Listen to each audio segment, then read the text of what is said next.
It's a heavy subject, but somebody's got to talk about it. And my plan today is we won't just leave this info here, but take it out. Take it with you. We had 130 people register, but 130 people didn't show up. Doesn't matter. So I promise you, whether we know it or not, one person got something out of today. And if one person got something, we did our job. If one person can go back to their agency and help somebody, we did our job. If one person can go home tonight and not put a gun to their mouth and actually feel like people care and people love them, we've done our job. So don't just leave this info here. Take it with you every day. We've seen an increase in demand for mental health related calls within law enforcement. Suicides in particular.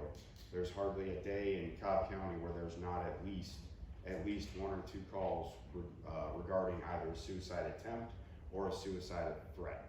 So this is an area of response that's going to continue to increase for us as law enforcement officers. And we really have 1 of 2 options. We can keep doing things the same way we've always been doing, or we can try to get better at it. It's time to get ready for work. It's time to get awake mentally.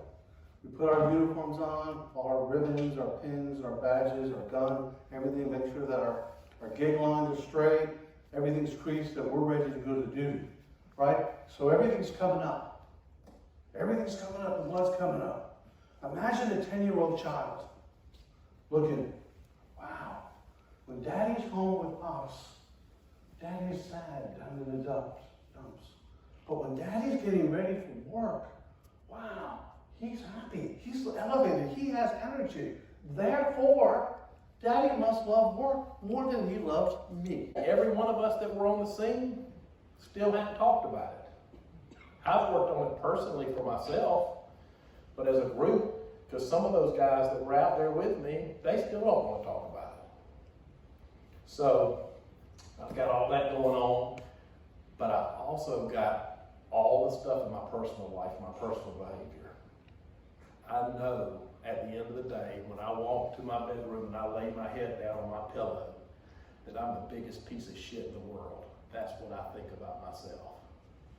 But see, I got to put that uniform on tomorrow morning, and I got to go to work, and I got to be an actor, and I got to make y'all think that I love myself, that I'm happy with myself, that everything's going great in my life. And that's what it'll become, acting every day, every day. Being okay to say, hey, I noticed that you hadn't been hanging out lately. Or maybe your mood is different. You work 10, 12-hour shifts, maybe longer, with someone. You probably know their nonverbals, verbals, their behavior changes better than their family at home. Who better to recognize those changes as they're happening? And we heard the term earlier, cumulative, right? Things happen over time. Oftentimes, it's just not a quick build-up and you see it happen because one thing occurred. There's things that leads up to it. But we have to be okay to say something and to recognize what those things are.